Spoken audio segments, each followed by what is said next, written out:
try going live. Okay. It worked. It worked. We're live. Yay! Okay. We're live. I need to post this on Twitter. Or if you got Streamlabs, you could post it to Twitter without even having to leave the program and Look. go do it on your computer. Look. I like things my way. I find comfort in familiarity. Okay. Look at all these nice Automate your whole quality of stream life with Python. extensions. Why are you even streaming? It's literally an offshoot of OBS. It's the same goddamn thing. Am I gonna be able to import my Sounded like Hank Hill. Yes. Yes, you can import your things directly from OBS. Do you want me to Yeah. retweet your link? That would be very helpful. Thank you. I really appreciate that. I always when I'm going to your Twitter, I always think I type in 1 M and 2 B's because I'm dumb. Wait, for Twitter or for Twitch? For Twitch. Oh, okay. Because I'm dumb. And the two M's are for commentary. Wow, I didn't know that. Yeah. Okay, now I know. The song where Toby Fox screams into a microphone the word meow over and over is currently playing. I think that's appropriate. Man, it's hard corral. No, oh wait, no. Bowman did the meows, but he's not credited under the track. Alexander Rossetti and Toby Fox made that. Okay, but can you post a link to this to the epilogue page? I got you. Oh, right. I thought I sent it. I guess I didn't. I can get out my book version of the epilogue. Meow, meow, meow, meow. Do you know how hard it is to read Dirk's text on the book version of the epilogue? I imagine it's really fucking hard. I feel like by that point you should have gotten a designer to go through all the colors. I know they wouldn't be the canon colors, but the Pantone colors would be probably really. They did change some of them. I think like Jane's darker, Gamzee's darker. I think that might just be a limitation of print, though. Make your text bolder and bigger. This is the solution that I have done each and every time. I mean, that's kind of my solution for the epilogue streams. I literally have it zoomed in. Could also not care. I mean, there might be solution someone to who all of buys that this. is just darken the background, maybe. Viz Media could also add a banner ad to every mobile Homestuck page. Well, I mean, they could always add a banner ad to the book, to each and every page. They technically could. Author commentary. Remember when Hussey fucking shilled the MSPA wiki of all things? I think that's still linked on the. It might be, but the thing is that he was like, I don't know. You could probably check it on the wiki, and I was just like, are you kidding? Are you fucking kidding right now? Like, you don't have to know everything about your own comic that lasted a decade, but like, really, you're gonna direct them to a wiki? Considering he did, like, it lasted for that long, you're gonna forget your own shit. Wait. Exactly. The team really doesn't like the epilogues or Homestuck 2. Which is very surprising to me. Because I fought them tooth and nail to try to change fucking Roxy's pronouns on the page. Because they added a dubiously canon tab. So my thought process was, hey, why don't you fucking split it up between the two tabs? That would make the most sense. And then they said, no, fuck off. Jeez. So wait, Although the wiki is, I think, good. Maybe it's not a great source of information, but I think the people running it are pretty good. Once I actually met them, I was like, oh, these guys are chill.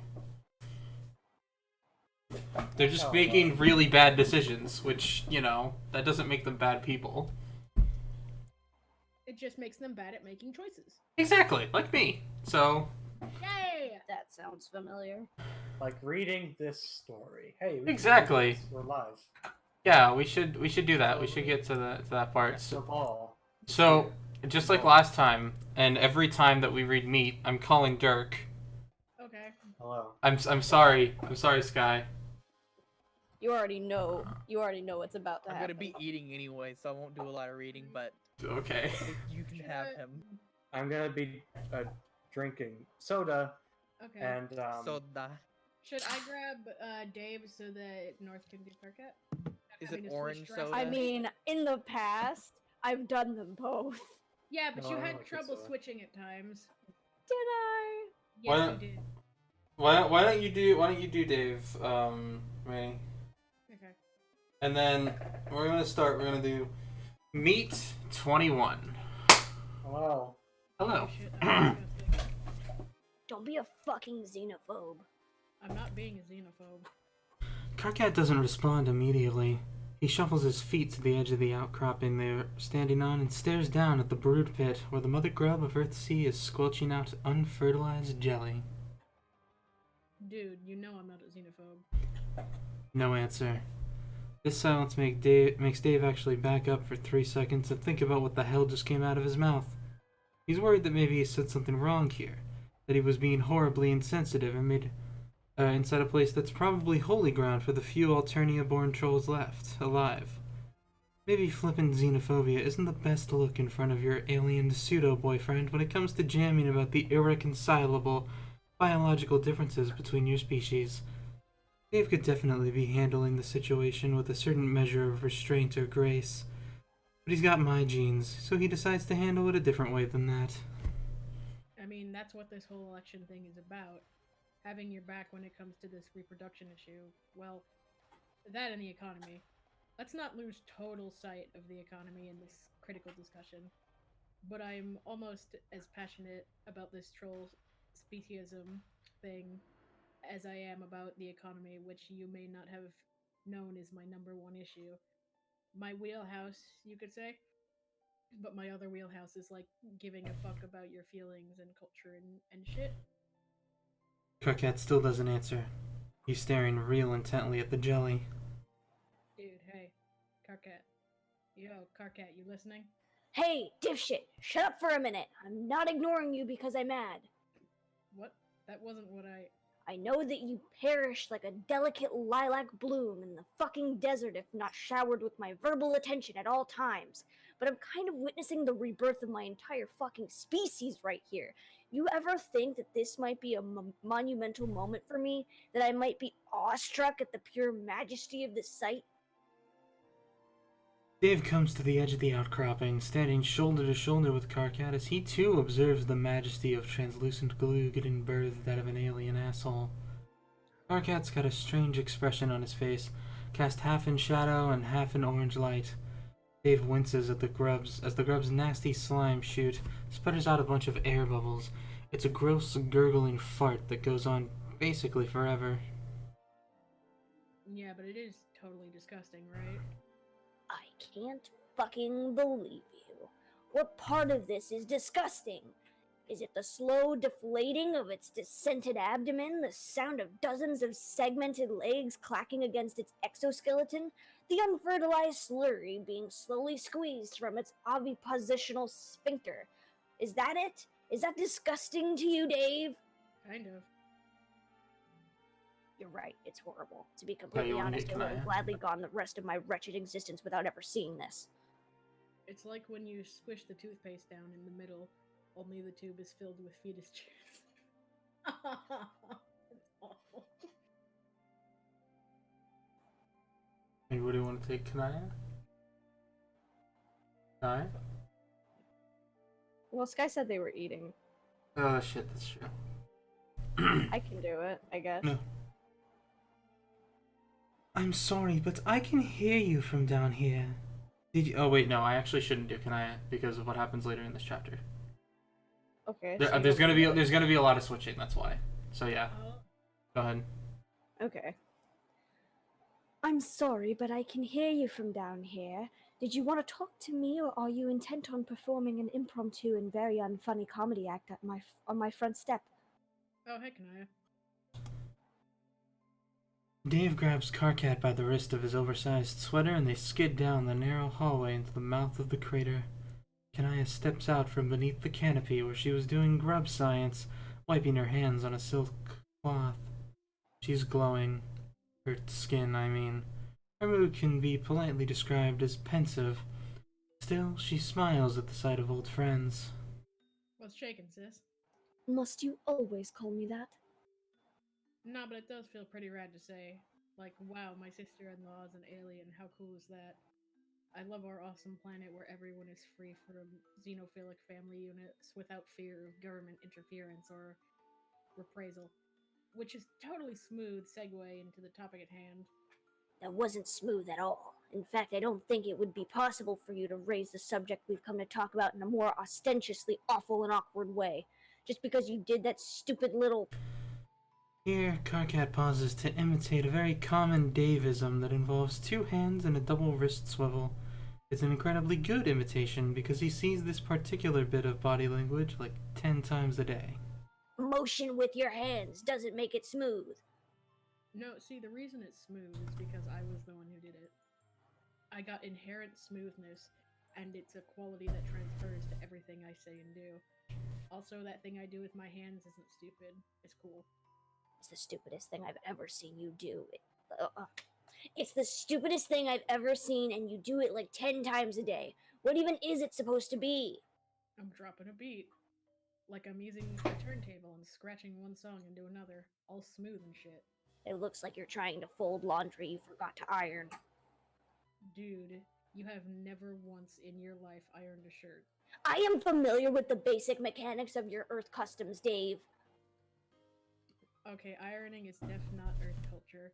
I've seen Kanaya iron like a whole bunch of shirts. You, Kanaya, back me up here, sis.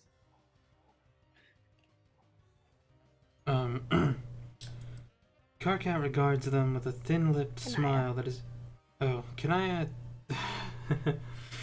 Kanaya regards them with a thin-lipped smile that is equal measures patronizing and fond. So this is about the election? Ah, yes, you've already heard. Kanaya holds up her phone.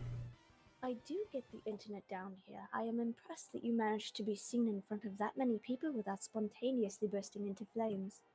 Wow, thanks! Another vote of confidence from one of my dearest friends. This condescension is really rich coming from the person who decided her narcissistic obsession with being the one to hatch the mother grub was more important than not seeding our planet with a stopgap system of reproduction that would cause systematic speciesism to ossify into society for 5,000 years. Karkat, hey. This again?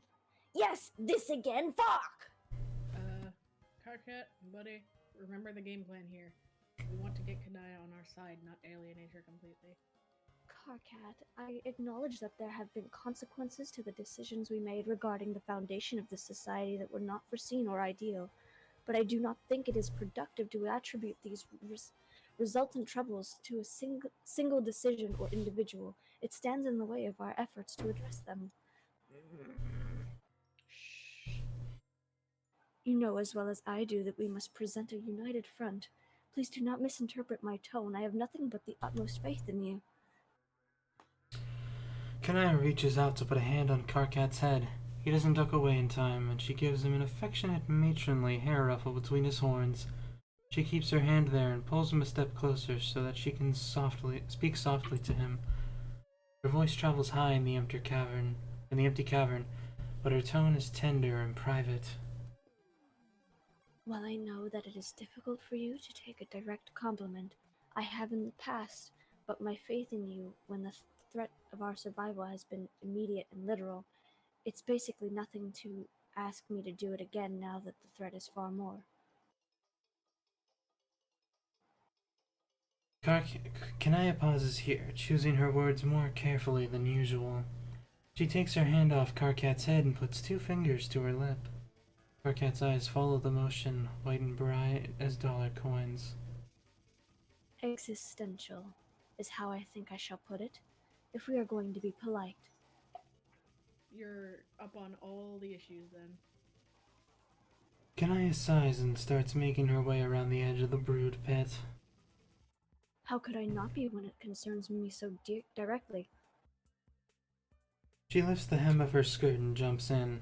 Dave is watching her, but Karkat's looking contemplatively at his entwined hands.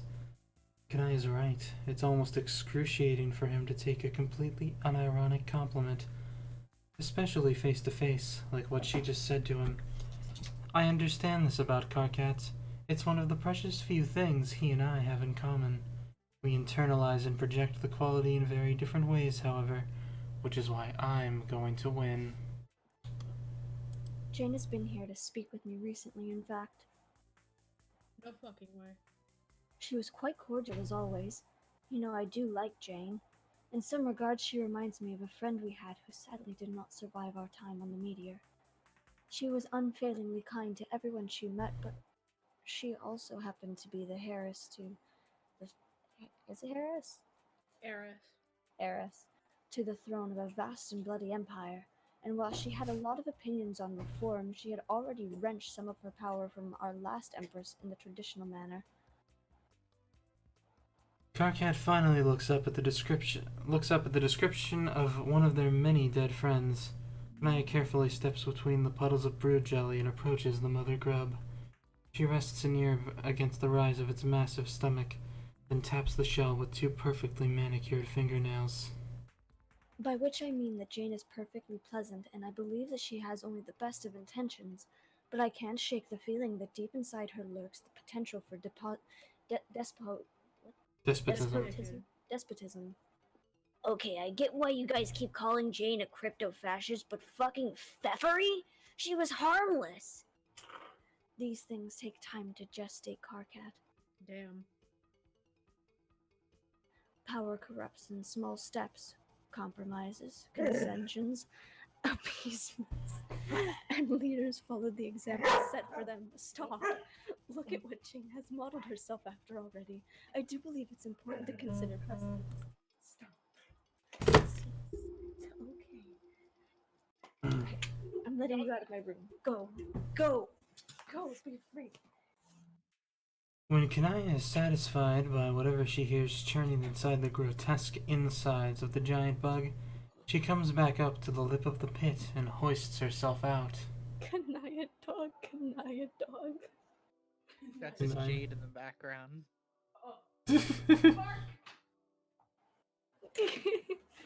I'm a dog, bark. I'm a dog, bark. I'm a dog, bark, bark. I'm a dog. Okay. This is why I trust you, Karkat, because you listen to advice from below and beside you, not from above. And if Dave is with you, I trust you not to isolate yourself as you have in the past. Sweet. So we've got your endorsement then? She laughs, not kindly. Jane offered me a seat on the board of responsible troll reproduction. What the fuck? How dare she? That is exactly what I said. With more tact, of course, I do understand the trepidation considering what the history books teach about Alternia. Oh, like, human history is a fucking walk in the recreation sprawl. How hypocritical can she be? Yes, in case you can't tell, I'm actually fucking furious about this. She couldn't pick a more subtle word than responsible? She's not even trying to mask her xenophobia. It's like she has no fucking respect for us. It is entirely thoughtless on her part. Our reproduction method is alien and unfamiliar. To a human, it must sound monstrous and controlled, even. Well, of course. When I hear about how human grubs chew their way out of the female mate sperm's abdominal hole before consuming the womb membrane, it makes me want to vomit. But you don't see me proposing fucking political policy based on that. Dude, that's not how pregnancy works. Dave, you might not have noticed, but we're not talking about humans right now. Yes, Dave, check your privilege. Okay. Anyway, we need to expose her bullshit immediately. I don't see how any troll can vote for her if they hear what she's planning. I have a feeling that it would sway many non-trolls to our campaign as well. I hope that there is at least one principle we share as a planet, which is that we must all work to ensure equal dignity and respect for every species. Otherwise, what was this all for? The three of them stare at the floor in adorably cartoonish synchronicity. What was this all for, indeed? That's a good question. Morality is a cultural construct. It's pure ego for any of them to believe that their personal interpretation of it will result in the most effective laws. You know, that might be the magic ticket folks need to hear to wake up about this issue. Would you be willing to say that exactly, but like in front of a huge crowd, and also a television crew or 6? Or maybe just in front of Jake English. Oh dear, has Jane recruited Jake? It would be disastrous. He is beloved in the Troll Kingdom for his perky ass. God. Seriously? I told you, it's not just me! It has some terrible arcane power. I have never seen anything like it. Well, she doesn't have him yet, but Jane is one of his best friends, so we gotta approach this with a scorched earth policy. Give him the whole charade of sob stories that'll make him feel all manly and heroic for lending his support. Just gift wrapping babies for him to kiss. Troll babies, even? Sure, that can be part of the deal. He can kiss the first natural born grub right on its gooey little head. While giving double pistols and a wink to the camera, no doubt. Bam. That's our re-election billboard right there. Let's not get ahead of ourselves here. Of course not, but this definitely has potential. Have you spoken to Rose yet? No. I mean, she's... Dave mimes laying down and taking pills. The look Kanaya gives him is neither fond nor patronizing. What's up with that anyway? Are you guys, grub pregnant? Kanaya keeps staring. Dave, what the fuck? No. It's okay. If you are, we won't tell. No. Don't you dare drag me into this grave you're digging for yourself. Come on, Carcat, don't you want to be an uncle of a little bundle of love and unnatural genetic tampering? No. What even goes on inside your head that you just produce this endless gushing spate of atrocious word garbage every day?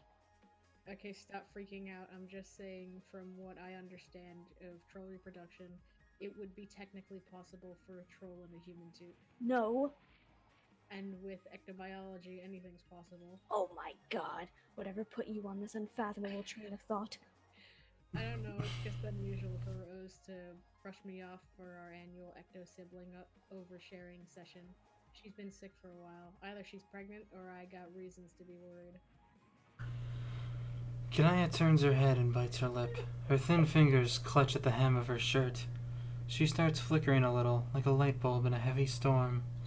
The mood in here is just all over the place. Dave, sensing how uncomfortable he's made everything, cranks up the irreverence in his tone. When you put a foot in your mouth, shoving it all the way down, all the way through your intestines and pulling it out your ass is a valid tactic, he seems to believe. It'd be cool. I'd be cool with it, you know? Bring on the Rosemary combo grubs. Rosemary. Like Rose plus your last name, which is... Marion. Which is Marion, or something, right? Marion. Yeah, that. Ergo, Rosemary. I hate it. The Rosemary babies would have her hair and your horns or whatever. Like when two cartoon animals of different species give in to their lust and have preposterous children. Fucking adorbs. I'm going to call my wife and you are going to stop talking. Her thumb is anxiously tapping on her wife's name in her contacts list. She walks briskly to the other side of the cave for privacy, pulling the curtain of her makeshift lab shut. At the other side of the cavern, Dave and Carcat bicker about what their combo kids would look like in the event that they decided to stop being such laughable wusses and began fornicating like two cartoon animals of different species who have given in to their lust. When the day hell freezes over, maybe their kids could even play in the snow. Kanaya puts her phone to one ear and her hand to the other. Rose's line leans for a long time. It's unusual, she thinks. Rose rarely leaves her phone unattended. Personally, I don't think it's odd, because I'm currently watching Rose lying unconscious on my workshop floor. I'm guessing Kanaya is going to be pretty surprised when it's not her wife who picks up. But she'll have to deal with it, because I'm the one holding the phone, and Rose is in absolutely no condition to be having a conversation with anyone. Not even her cherished bride. Hey, sorry, but Rose can't come to the phone right now. Kanaya's voice turns sharper right away. Excuse me? She can sense that something's wrong. She's also smart enough, facile enough in handling questionable men to understand that she quickly needs to regulate the tone of her voice for diplomatic purposes. Dirk, is that you? I don't answer immediately. I'm distracted by something. She really should chill out anyway. I've got everything under control. Not that she'll ever be able to fully appreciate this. Dirk, why are you with Rose? What is going on? I don't have time to explain right now. John's doing something vaguely important to the plot again. I don't have time to explain right now. John's doing something vaguely important to the plot again. Dirk, what? This is gonna have to wait. Dirk. I'm putting you on hold, okay? Dirk? So what do we all think of That's that? pretty funny. I mean, I like that one. That was a funny chapter. Alright. Pretty good. North? What? What'd you think of the chapter? I just asked what everybody thought, and you didn't answer. I'm not a real person. You can't ask my opinions on anything. You Wait, absolutely. if you're not a real person, then how are you two dating? She's dating a ghost, clearly. That still constitutes as a real person. No, it doesn't. Yes, If it you're not a does. real person, how are you thinking? That's I'm not. true. That's a good point. Anyway, Dirk. Just Dirk! because your date didn't- Dirk! Okay. So that was. We're gonna go to the next chapter. Thank you. Yeah, what do you think of the chapter, by the way? Wait a Oh, minute. I love that chapter. What do you Okay. think And about seeing it? where you guys are at in the John story, you haven't gotten to my favorite part yet, so this is great. It's true. What did I think of it? I really liked it because I just like voicing Dirk, especially when he's being a fucking asshole like he is here. Now, I don't know if you're doing like the Dirk accent. I'm not. That's not a Dirk accent. That's a Texan accent. I'll kick your ass.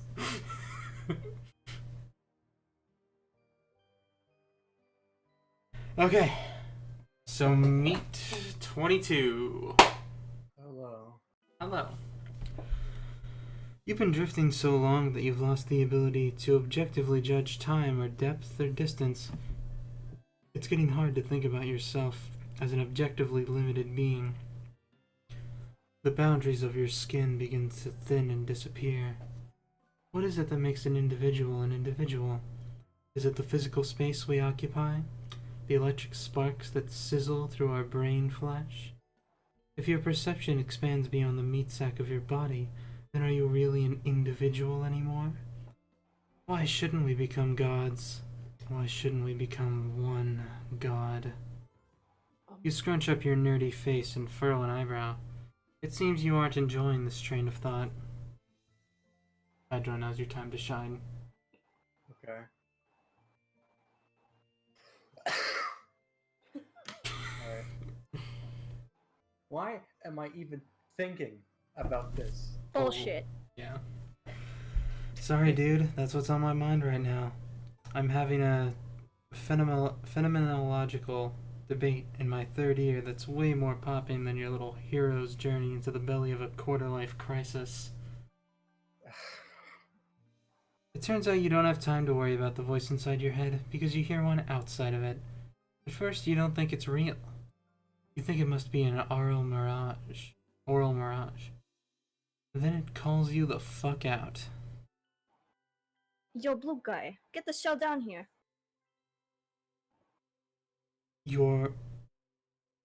That's a spelling error. Woo! We caught one. I should go back. Roll around. I should go back and count all the spelling errors. That'd be What hell. We just found a grammar error. I mean, Your- as your far world. as we have been going in here, I distinctly recall you counting 3, this being the third one. For this one? Like, in the overall, all that we've read. Really? I could have sworn there was more. Oh well. I remember you Your calling out world? distinctly about 3 My world of them. In upside down. his world, where one is all. Okay. You whirl around upside down. Oh, Krim You- is in the chat. That was the person saying Dirk, Dirk, Dirk. Oh. You look up, then down. There she is. She's clinging to a random server beacon, looking a little the worse for wear, but still grinning. You float on down to greet her. Thank God. I was beginning to think that no one else was alive. I'm not alive. Oh, right. sorry. I'm glad to see you, is what I meant to say. Same. I fucking guess. She narrows her blank eyes. Her mouth twists into a frown. Not quite a concerned one, but close enough. You'll take it. I gotta say, damn boy, you look like shit. Yeah, I know. I suffered a mortal wound and then I threw up on myself. Other than that, I'm okay though. Waterboard, waterboat Lord English. He bit the bullet or what? Yeah, he's pretty Fucking. dead. Well, there's that at least. There is definitely that, at least. You both stare at each other for a pretty long time and let it sink in. It's a hell of a fact, no doubt. But aside from reaching verbal agreement on certain basic points of fact, you both realize you're pretty much out of material. You were kind of hoping you'd discover a survivor you could have an actual conversation with. Not that you aren't glad to see Mina, but you don't know her. And she's not who you were really looking for. That reminds you. Hey, me fish? Oh, right. Me fish? No, I know that's not your name. Oh, Jesus Christ, I'm sorry. It's Mina. Right. Mina. Have you by any chance seen Jade around? Who the fuck is Jade? This is without a doubt one of the worst conversations you've had in many, many years. And you aren't just thinking that because I'm telling you you are. Well, she's... I don't know. I mean, what, really? You don't know Jade? Why the fuck you suppose I'm tight with some random ass hoe? Jade's like a big deal? I thought you were kind of a big deal too. You didn't even know my name, dog. You've never been accused of having stellar people reading skills, but even you can tell the look on your face says it all right now. Wait a minute. Do you even know my name? This is a two-way street, you know. Nah. Now what? So you don't know it? Like, joke? Joke something. No. It's John. Joke is my biological father. I mean, Jake. Jake is his name. Damn it. Oh, really? Really? Go ahead. You're gonna... Damn it! There you go. Do you want to say it again? Do you want to say it? See. Want to read out loud? Okay. Halfway through this exchange, Mina puts out a small, clamshell-shaped accessory bit and begins to file her nails. She almost dislocates her jaw by yawning the moment you mention Jake. Alright. We're veering off course. Jade is my sister. I think she's still out here somewhere. Have you seen her? Nah, man. Your entire body deflates. This is going nowhere. Turns out me-fish is fucking useless. You decide to do her, as well as yourself, the favor of completely ruling out the possibility of eliciting any valuable information from this I person. thought you were gonna stop the sentence at... You No, I decided to know. do her. I know. I read I read it the same way. You decided to do her. You exhale and just let some stuff off your chest. Man, I just didn't expect everything to go to Shit. so fast. That's how the shit always goes. Always goes. Yeah, I guess. So, never mind Jade. Have you seen, like, any other survivors? Like, anyone at all? Nope. I ain't moved from this floating hunger trunk since, like, trunk looking piece of shit since I got my bath kicked. Well, you're the first I've seen too. Oh.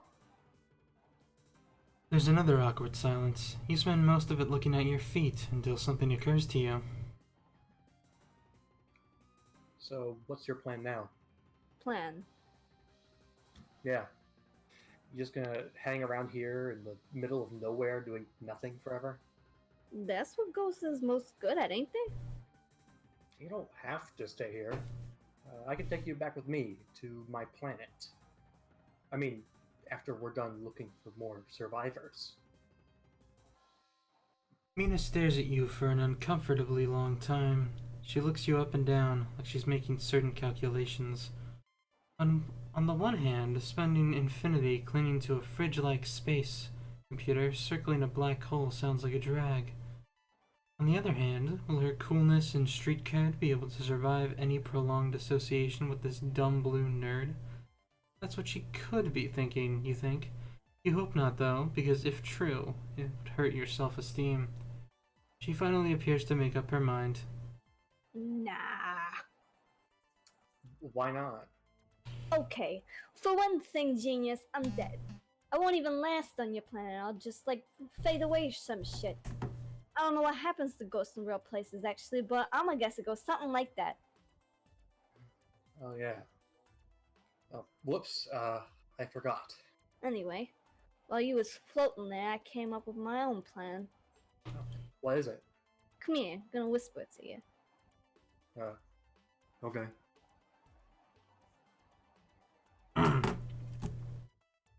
You lean in rather credulously and bring your ear towards her cupped hand. Nerd. You pull back, unamused by the prank. What is this, you think? Fucking amateur hour? Real cute you wanna be my survivor, blue boy. Savior. I got it. Real cute you wanna be my savior, blue boy. But the fact is, you already helped me out. Got everything I need from you. See you around, sucker. I know what she did! She's laughing her ass off. Before you can react, she just jams the button down on the beacon and opens the server. She jumps into the hatch and the door snaps closed behind her. Oh shit, I think I know what just happened. You might want to check your pockets. Wait a minute. You fruitlessly fumble around in your front hoodie pocket. Wait a Fucking minute! Sure enough, it's missing. The ring of life you stole back from Arania has been restolen. Bitch just picked your pocket. You got played, man. fuck! Alright, what do we think of that chapter? They stole the ring. Yeah. Good Yeah, pretty chapter? good. Yeah. That was alright. What were those rings, anyways? This is not about the chapter. It was an It's okay just a ring of chapter. life. Okay, The ring of life. brings a ghost What about to the life. ring? What about the ring of void? That thing existed, then never got talked Yeah, about the again. void doesn't matter ever again. Whatever. Who Don't- cares about that? You know, Another the thing void- that never gets brought up again, the queen rings. Yep, they're never gonna. Those. Well, The didn't end of Also, two of them bo- get... both Calliopes are also wearing the Ring of Life. It's in a lot of places. spoiler alert for the. They burn those rings in Act 7, but like, fucking who cares? At Those the were end. the beta session rings that they I burned. think, Yeah. yes, that leaves the troll session rings that are unaccounted for, right? Yeah. Or did they just Assume leave? They're gone. But they Yeah. won their game, so we can assume they kind of despawned. I guess It's so, not like yeah. they can use them. The idea of a living creature despawning, it makes sense in the context of Spurb, but it's also fucking terrifying to think about. I would like for you to consider that apparently salamanders and stuff like that are only supposed to live like a couple days. And like, Oh no. Homestuck canon. So See? the fact that they live anymore is. Does sort this of- mean that salamanders can't actually get to voting age? Interesting. It's just a real, actual kind of retcon. Buy the where Patreon story updates is and find changed. out all about consort voting. Um, Let me see. but I'm gonna say a spoiler for the epilogues. Not an actual spoiler. This is a joke. So Okay, no, I got it. yeah, at the end of the epilogues, the person's gonna take the ring of void off, and it's gonna be the freaking dude with the big legs, the freaking big robot legs that dude has. The I don't- That dude. Borg. Yeah, that dude. Who? What's his name? I can't remember any Homestuck Diamond names. Droog. Yeah, I remember. Draconian Dignitary. I remember. that dude. I remember that Tavros had robot legs. No, the even bigger robot legs, the huge ones. The ones given to one of the I'm Capricians. posting in the chat. Oh! Oh, okay. No, I got it. This is Okay. gonna happen. Okay, yeah. This is what James got Harry Anderson for his birth. Maybe. Dang. With legs like these, you know? It's got legs. Those legs go all the way up. For days. Okay. Go all the way up. Okay. This is gonna be fun because it's Dirk. So Do your legs Meet- stretch? meet Why? meet That's dirt. meet 23. Hello. Hello. Okay, I take a nap now. Why are you with Rose? What is going on? Why would you think something was going on? By which, why would you automatically assume that what's going on has a sinister overtone? Did I say that I suspected something sinister was going on? Not with your words, no. But in the grand scheme of things, isn't something always going on? Why would you even ask what is going on if you didn't assume that the thing going on was both abnormal and untoward? Well, now I definitely think that something sinister is going on because you are obviously trying to distract me with semantics. A tactic I'm sure you're familiar with. Excuse me. I'm just making an observation. You know your wife pretty well. You know all of her tricks, all her little personality quirks. You're confident that you know everything about her. But for some reason, you have no idea where she is right now. What are you getting at? Nothing, just making sure we both have a clear view of the situation. Laying out the playing field, as it were. Okay, I'm going to give you another chance. Why don't we start this conversation over again and you can say the correct thing this time? Sure. Hello, excuse me, but I would like to speak with my wife Rose, whose phone I do believe I am calling, as even these primitive human smartphones have acceptably accurate caller ID technology. Ugh. Sorry, Rose can't come to the phone right now. She is otherwise occupied. Where is she? She's at my place. I'm sorry, what? Rose is extremely ill and should not be leaving the house alone. What is she doing at your place? Chillaxing whilst we discuss the inevitable heat death of the universe and the unknowable solitary nature of human consciousness. I see. If she is capable of such abstract polemics, why is it that she cannot speak with me? That's a damn good question. One that will undoubtedly benefit from further exploration over the course of the next abstract polemic I have with her. Yes, I admit, I'm just fucking with her at this point, but can you blame me when she's making it so easy? Kanaya loves Rose, but sometimes love just isn't enough. Sometimes what you need is understanding. You are testing my patience sorely, Dork. You want to try that again? No. I wanted to call him Dork. Okay, good. First of all, I'm not a dork. And yeah, I've gotten pretty good at that. Just ask my fans. I am not making a joke, and no, I'm not talking about Jake. Dork and joke. Ugh!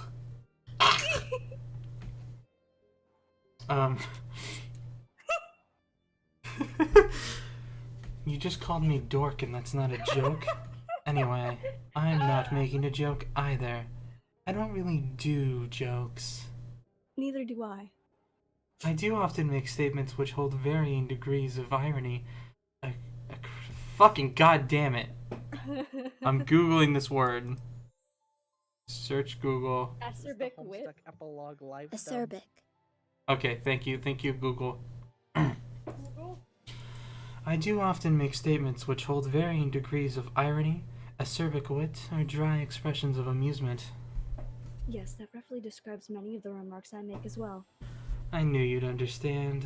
However, my Commiseration. However, my commiseration on this matter should not be mistaken for a gesture of friendship or Oh my God. Camaraderie.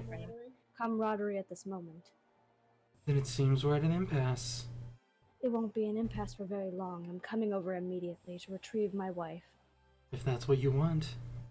Tell her I'm on my way. Sure, I'll get right on that. I hang up on her.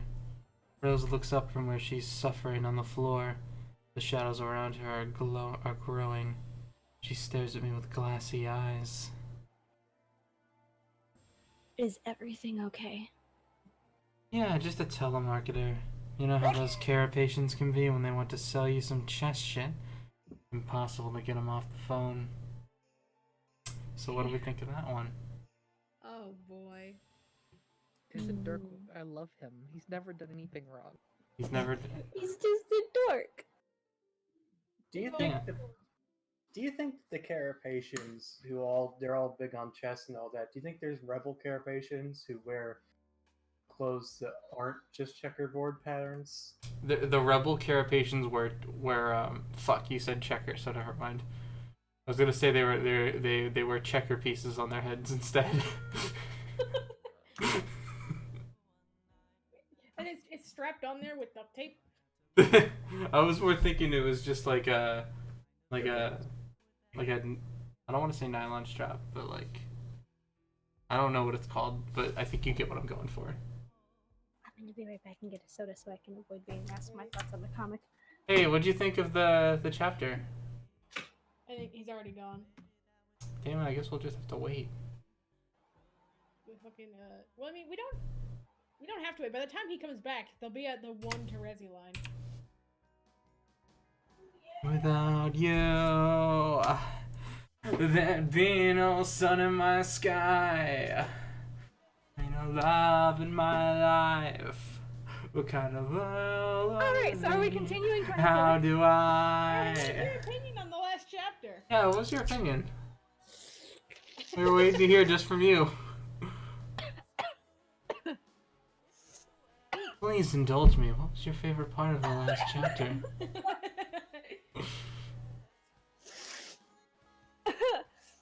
North? The server Mina fled through is a distant speck now.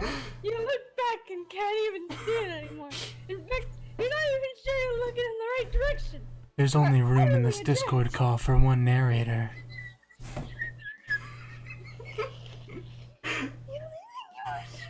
Talk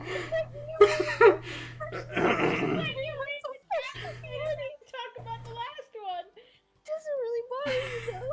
No Okay. any plans for Meet 24. it was like a bonus as far as you were concerned. Extra life We can't understand the words you're saying. You sound like a dying rabbit.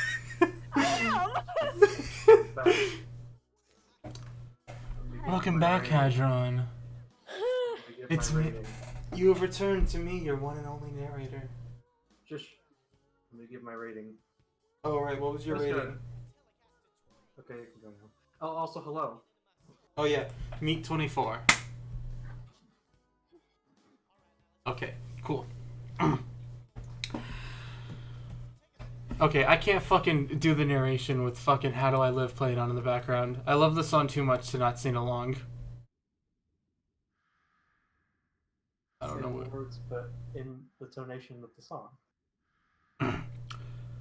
The server, Mina fled. No, I can't. The server Mina fled through is a distant speck now. You look back and can't even see it anymore. In fact, you're not even sure you're looking in the right direction. You are utterly adrift. Continue in your lazy orbit around the black hole.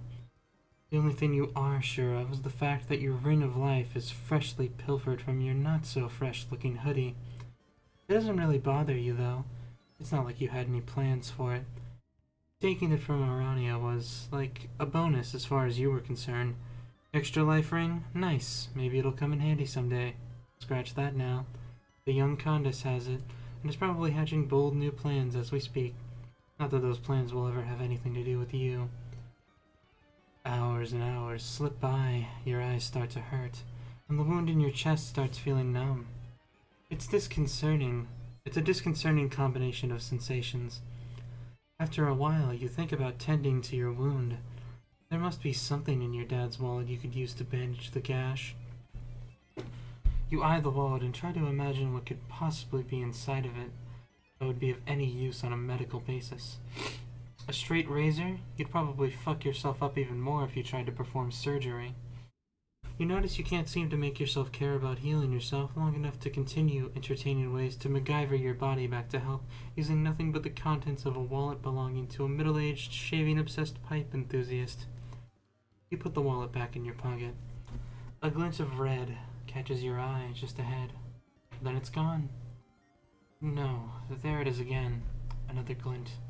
It's flickering or sparkling in some way. What is... What it that? What it that? What it that? What it that? Oh, big dork. Okay. What is that? You drift towards it without urgency, worried that it's exactly what you think it might be. You get close enough to confirm. 2 small red slippers coated in tiny gemstones. Jade's empty shoes are a depressing sight. But you feel a sense of duty to retrieve them. Might as well. You secure them in the wallet, along with whatever other junk is in there. Your wound is starting to throb again. You can hear your blood in your ears. The rush of your pulse is so loud that it almost sounds like the engine of a rocket sputtering to a stop. Wait, it sounds exactly like the engine of a rocket sputtering to a stop. It can't be. It's impossible, you think. But why would it be impossible? Isn't this what you were out here looking for, even if you couldn't admit it to yourself? What's the point in denying it now? You turn around. There she is, with her flaming red rocket wings. She hovers in place, not looking a whole lot different from when you last saw her years ago. Her arms are crossed over her chest, making knife-like angles where her elbows jut out. She is giving you a look of absolute disregard. It's an expression of exasperation so performative and habitual, it sends bolts of aching nostalgia and fondness through your heart. Dumbly, you raise her hand and give her a dorky little wave. It does not adequately communicate whatever it is you're feeling right now. But then, nothing else would, you suppose. She waves back, but hearing her voice is what makes it real. Hey, loser. Alright, thoughts? Yes! I love Terezi. Pretty good for the Terezi part. The one line? Yeah, I like the early part the most. Sorry. The Terezi part, best part. I'll show them all. I'll show them who the real draw of a narrative can be. Or my name isn't Dirk Strider. I thought it was. Yeah, I thought it was Dork. Oh, we got him. Oh Really fuck, open we're right 25. there. I don't think he's gonna recover from that one. I'm not playing. How about I dab stripper? I refuse to play that on stream, Luna. I hope you understand. There's dork stripper and dab stripper. Oh my god. What the fuck is this that I see in this chat? I want to fuck Terezi. What is this? Like I said, I refuse to play it on the stream, but I'm sure you understand.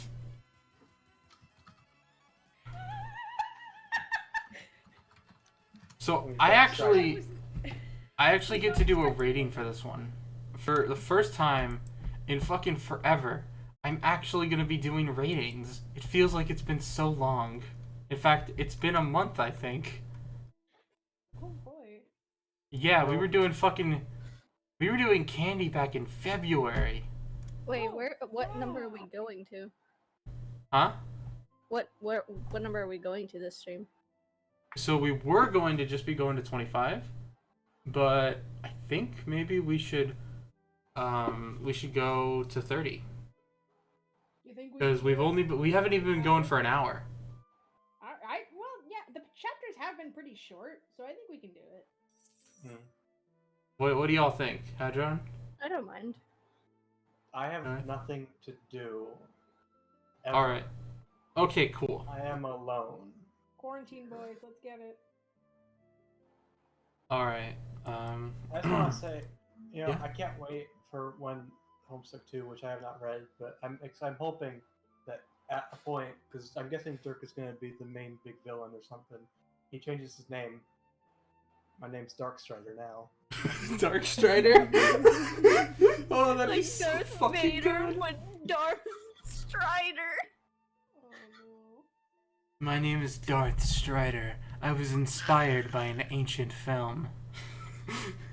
I mean, Or would that it be story- more like Kylo Strider or some I mean, shit? to be Oh. fair, Star Wars was based off of like Eastern Yeah, it swords movies, so you know, was based on it was based on like samurai stuff, right? yeah. So I guess that's really fitting. It fucking circle of stupidity and all that. Dirk Wren. Oh god.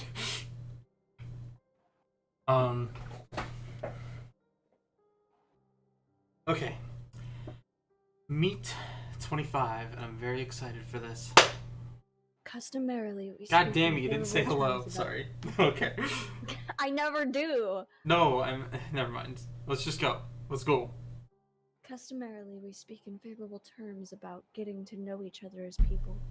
Humans, I mean.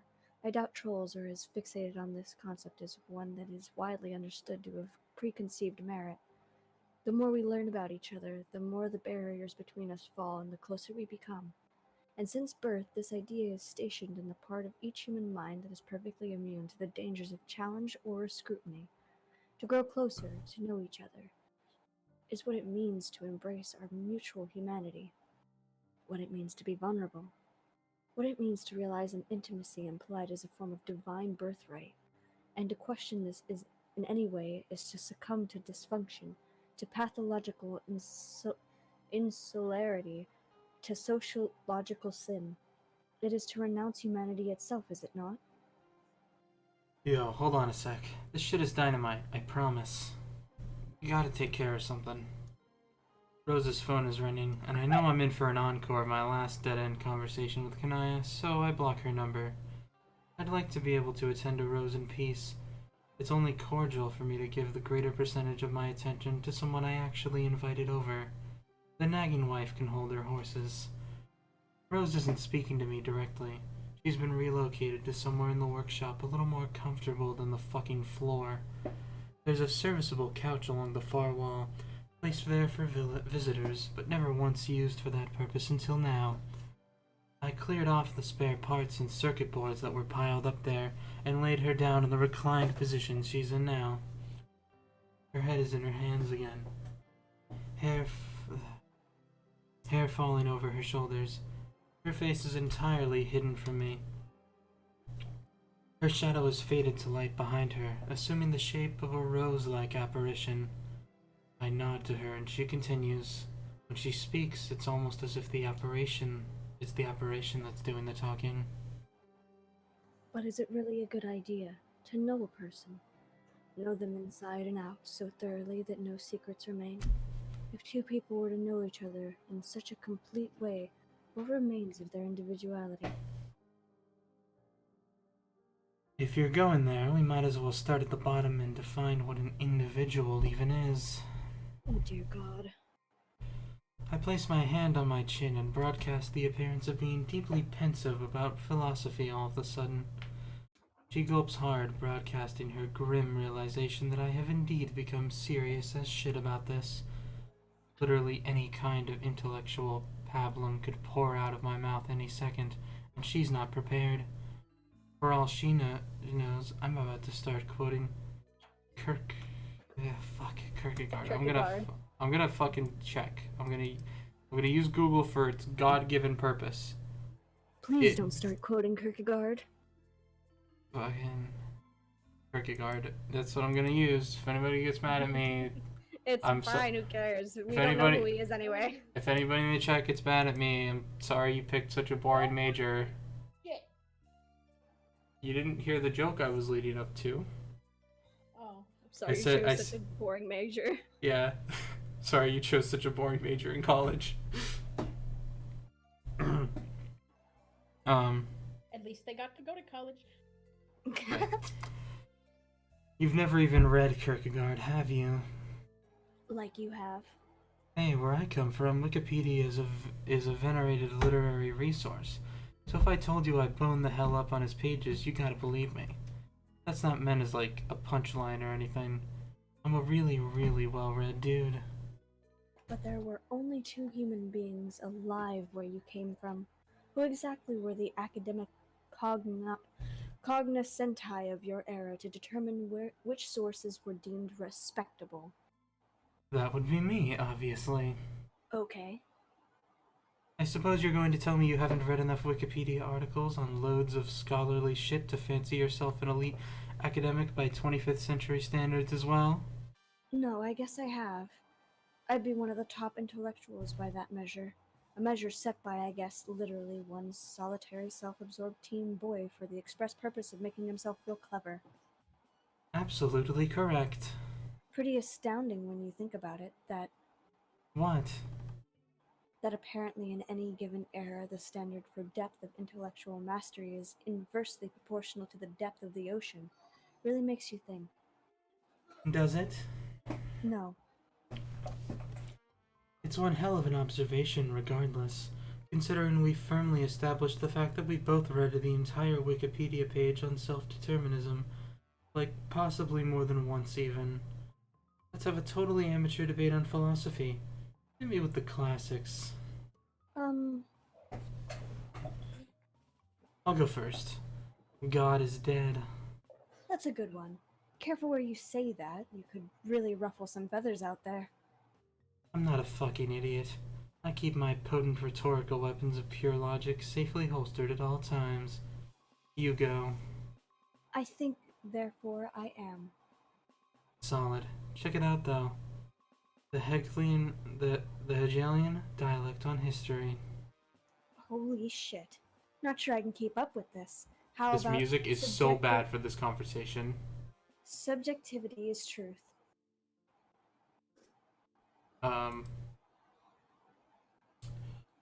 Wrong, but valid. Try this on for fucking size. Late 19th century existential phenomenology presupposes that free will is a thing. I don't think I bookmarked that page. Can't back you up there. But what if there's no free will? I didn't put that in quotes. You didn't put that in quotes. Is that a hackneyed reference, or are you just actually riffing now? I'm riffing. I see. Asking the hard questions. It's about time someone had the balls to. Yeah, I've always been underappreciated for my brutal intellectual honesty. Even when I was living alone in the middle of the ocean, if you can believe it. I think free will is a thing, sure. Are you sure about that?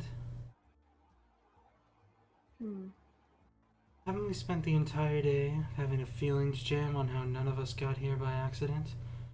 Our lives were meticulously planned from conception up to this very post-canon moment we find ourselves riffing in about the very free will which we probably don't even have. Don't you think it's all a little too convenient? This seriously is just a conversation between 2 stoned people now. The bad kind where neither one gets to be high. Seriously, Rose, do you think you have free will? Stand up. She tries to stand up, but I haven't narratively allowed it yet. Her hands don't even move. She tenses, then relaxes into the couch again, giving up on the attempt. She attributes it to exhaustion, an all-encompassing sense of weakness due to her condition. Of course, she has been weakened by her condition, and thus she suspects nothing. Never mind. You shouldn't be moving around much in your condition, remember? I'll sit. I sit beside her and cross my legs casually. It's all done in one fluid motion in a way that serves a seamless transition between the points I'm making, like a magician asking the volunteer to hold his handkerchief as he continues his verbal misdirection, uninterrupted. It's done deftly enough that she doesn't notice how close I end up sitting to her. To be honest, I don't even notice myself until I've done it. I continue speaking and she remains rapt. But now even I can't help but wonder where I'm going with this. Logically speaking, individuality is a collection of processes and properties, interrelations of matter and experience all bundled together. Your experience and processes don't want to be bundled together anymore. A moment goes by and she's quiet, perhaps puzzling over what I said. Then I remember I haven't narratively permitted a response. I'm forgetting myself like a fool, distracted by the surprise my own actions have caused me. I've resolved to stay focused, remain in control. I let her speak. I don't understand. You do, though. We've been talking about it, but using different concepts.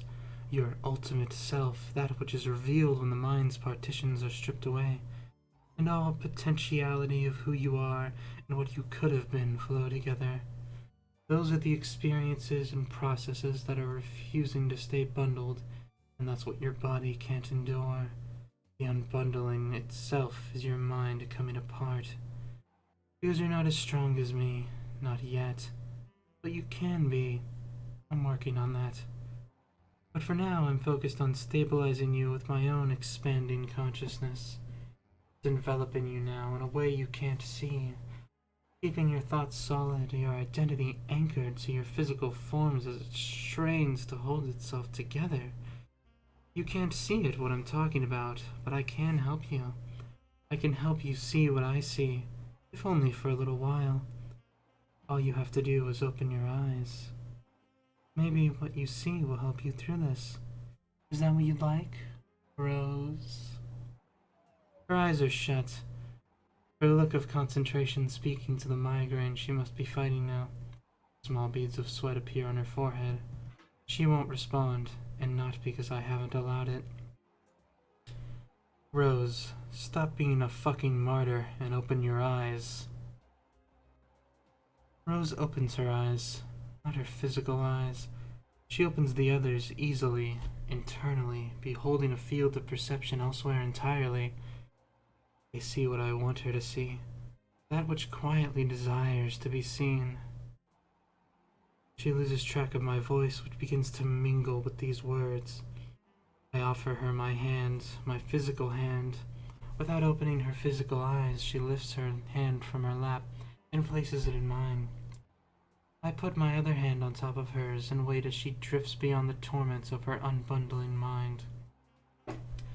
My words feel like her own intimate thoughts and my distant voice in the room at the same time. Open your eyes wider. What do you see? We're not in my workshop anymore. Physically, yes, we're still here, but on a higher textual plane we pulled back from that, from Earthsea itself. Rose takes a shuddering breath and runs an invisible pair of hands, afforded by her new sight, over the narrative whole cloth, and begins smoothing out the wrinkles. I see John. Doing exactly what you told him to do, like a good boy.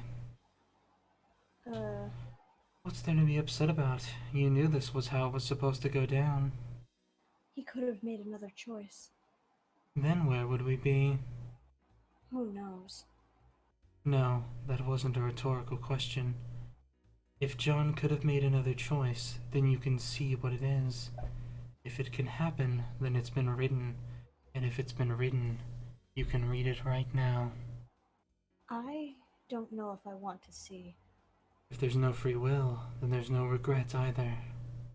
Look harder. She looks harder. I'm not going to describe what she sees. First of all, that would be spoiling it. Unless you already know, in which case, I guess what's taking place here qualifies as something closer to dramatic irony. If you really want to see it for yourself, stop what Here it you're is. doing, flip the whole thing over, and begin again. I'll be right here when you get back, waiting. Trust me, no one's going anywhere.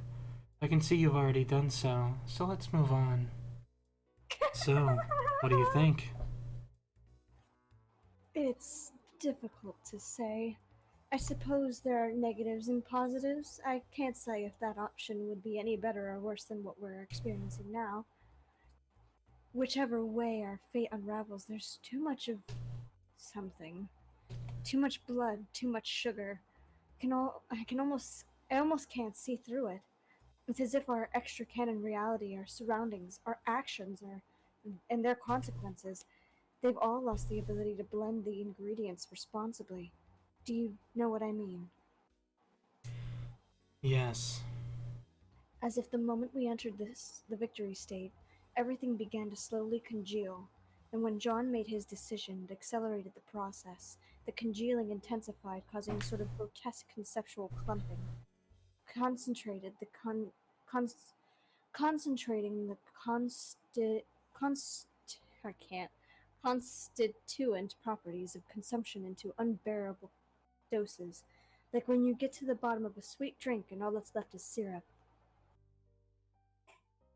It's growing dark around her again. The apparition she's been projecting behind her fades, and she starts to bleed light and shadow in all directions. Her physical eyes are open now and shining bright. It's a striking sight. Fuck. Shite. I'm gonna start that whole paragraph again. I just want to do it smooth all the way through. I take great pride in my narration. It's growing dark around her again. The apparition she's been projecting behind her fades, and she starts to bleed light and shadow in all directions. Her physical eyes are open now and shining bright. It's a striking sight. She's beautiful, actually.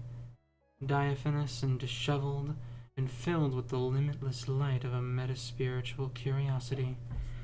But for all the effervescent mysticism of her otherworldly becoming, I feel like this is the very first time I'm truly seeing her for what she has always been to me. She's my daughter in every sense of the word, my equal, my mirror. It used to be odd to consider it. A technical fact I'd accepted as a genetic reality, but nothing that could ever quite penetrate down to the soul. But in this very moment, it doesn't feel strange at all. It feels right, suddenly, and I know she must feel the same way. There's no way she doesn't.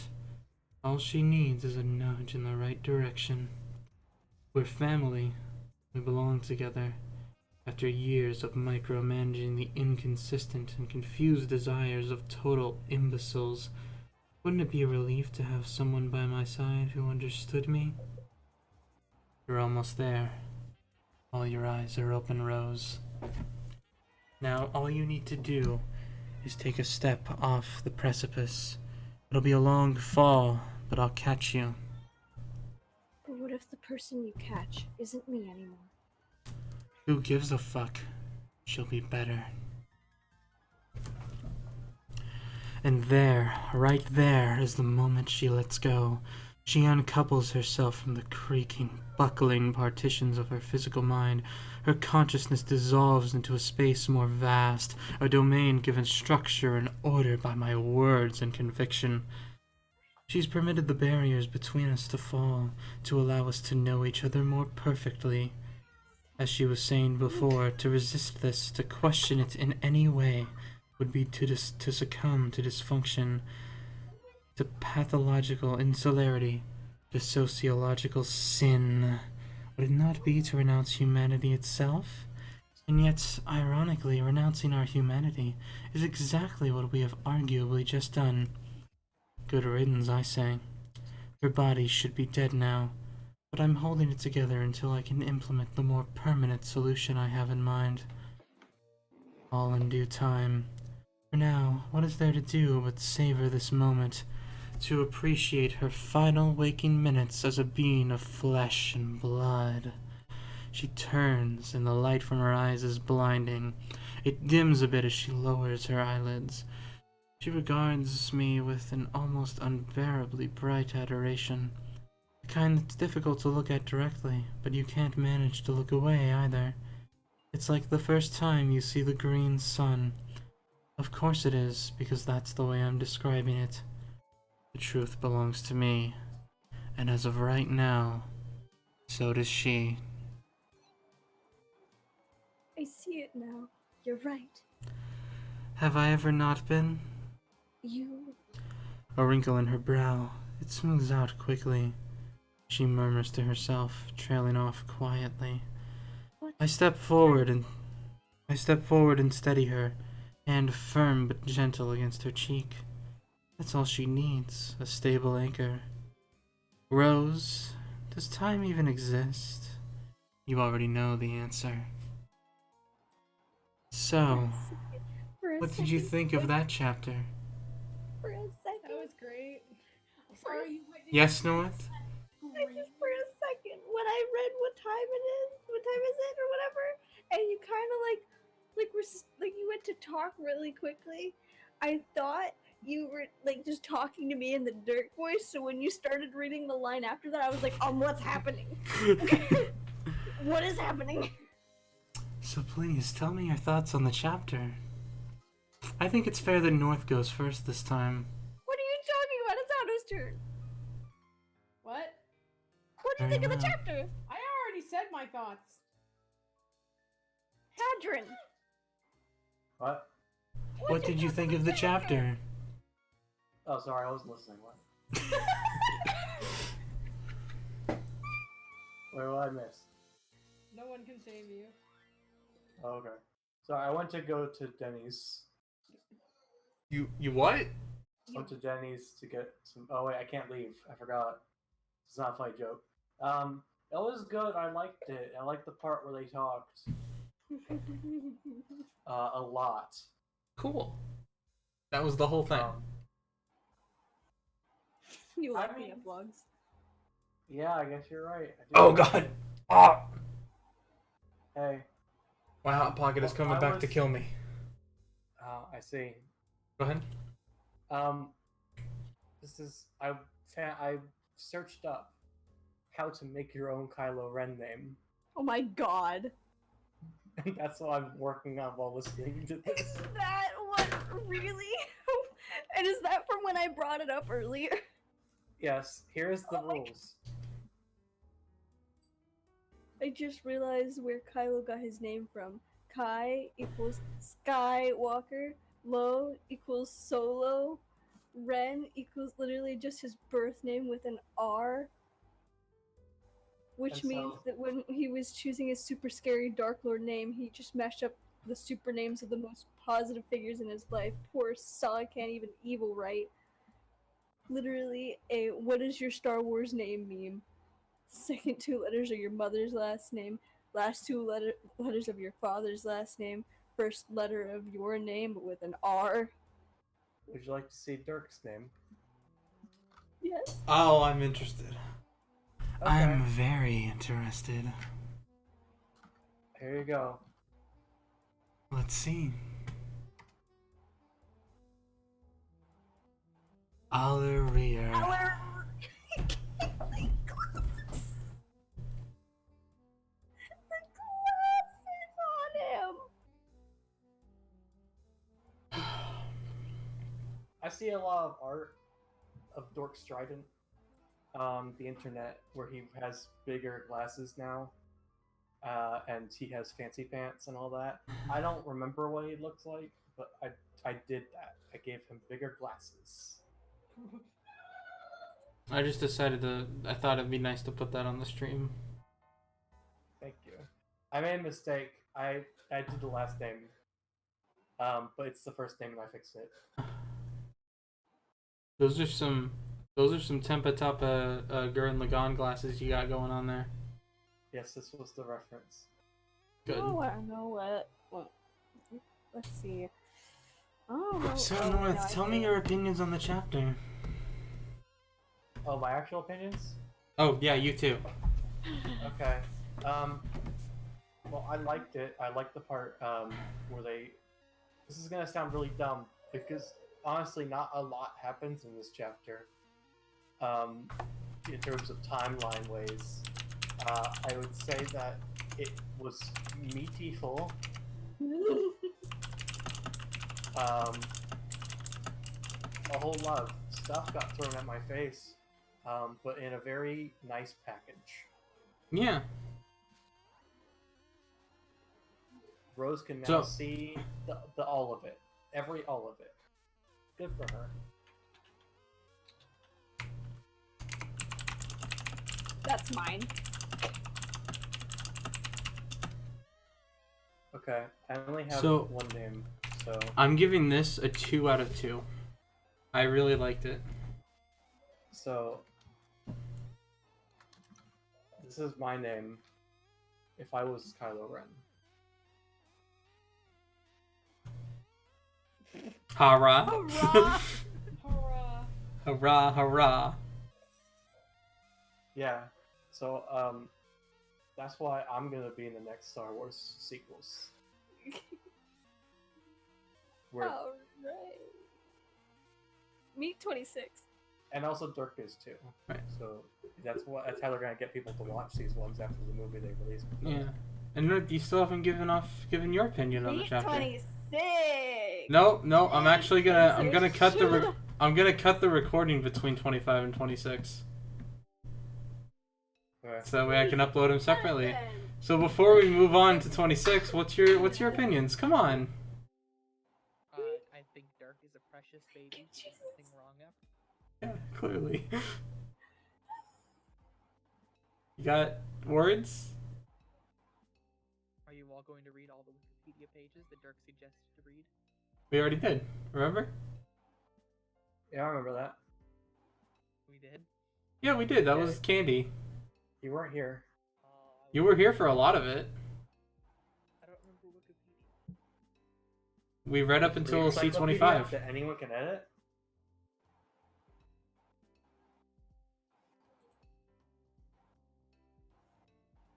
So it's clear that North has zero opinions whatsoever. Yeah, sure. I'm fine with that. Just kidding. Your tone of voice says it all. Anyway, cutting the thing now.